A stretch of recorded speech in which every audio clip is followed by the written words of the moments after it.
మిత్రుడికి హృదయపూర్వక నమస్కారములు. సనాతన ధర్మము ఇది మన చిన్నప్పుడు ఎక్కడైనా గుడిలో పూజలు పునస్కారాలు చేసినప్పుడు జే గంట కొట్టి చివరిగా సనాతన ధర్మానికి జై అనేవాళ్ళు. మనకి ఆ ప్రసాదం పెడితే తిని వచ్చేవాళ్ళం. సనాతనం అంటే ఆది అంతం లేనిది, మొదటి నుంచి చివరి వరకు ఉన్నది. కొన్ని కోట్ల సంవత్సరాల నుంచి ఈ ధర్మం ఎప్పుడూ నడుస్తూనే ఉన్నది. దీనికి మనమే కావాలని సున్నం పెట్టుకున్నాం.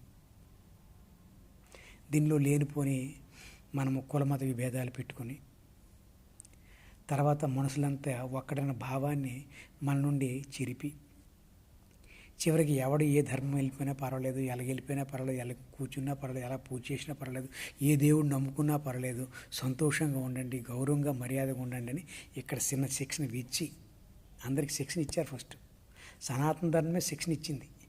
అన్ని ధర్మాలని పెంపొందించింది, అందరినీ గౌరవించింది, అందరినీ మర్యాదించింది.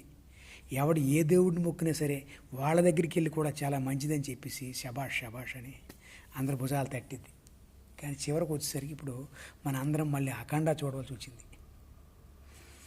బోయపాటి శ్రీను గారి ద్వారా, నందమూరి బాలకృష్ణ గారి ద్వారా కొన్ని విషయాలు అనర్గళంగా మన సనాతనంలో ఉన్నటువంటి విషయాలు చెప్పారు.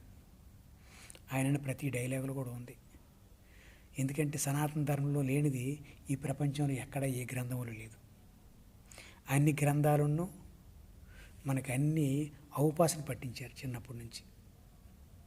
అన్ని గ్రంథాలు, అన్ని ధర్మాలు ఇక్కడి నుంచి తయారై వెళ్ళాయి. అవి బుక్కులుగా మారి పెద్ద గ్రంథాలుగా మారిపోయాయి. కానీ తండ్రి తల్లి అక్కడే ఉండిపోయారు. పిల్లలు విడిపోయి పేర్లు పెట్టుకొని ఎలా బ్రతకడానికి కోసం వాళ్ళ ఇల్లు, వాళ్ళ పేరు, వాళ్ళ మంచి చెడ్డ. కాకపోతే మరి ఎక్కడికి వస్తారు? తండ్రి ఎవరు? కేర్ ఆఫ్ ఎవరు? సనాతనమే కదా. మనందరికీ అన్ని ఇచ్చిన వాళ్ళని మర్చిపోతాం. కొత్తగా ఎవరు కనిపిస్తే వాళ్ళకి మనకి చాలా ఇది అనిపిస్తుంది, స్నేహం చేస్తాం.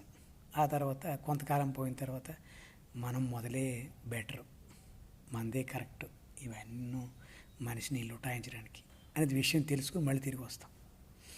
సనాతన ధర్మం ఇప్పుడు మీకు ప్రేమిస్తూనే ఉంది. మీరు వెళ్ళిపోయినా ప్రేమిస్తుంది, తిరిగి వచ్చినా ప్రేమిస్తుంది, ఎక్కడున్నా ప్రేమిస్తుంది. ఎప్పుడూ దైవాంశ సంభూతులుగా అందరినీ ప్రేమిస్తుంది. సనాతన ధర్మం అంటే ఏంటంటే నీలో దేవుడు ఉన్నాడు, నువ్వే దేవుడివి, అందరినీ ప్రేమించు, మానవ సేవ మాధవ సేవ అని క్లియర్ కట్గా చెప్పింది. అది చేస్తే చాలదా? వీలైనంత ఉన్న మన దగ్గర ఉన్నది ఎటోడికి పెడితే చాలు. వాడు ఏదైనా నిస్సహాయుడైతే ఇంకా మరి ఇంకేముంది? ధర్మానికి జ్ఞానానికి మనం వెళ్ళి పెద్ద ఏం చెప్పగలం?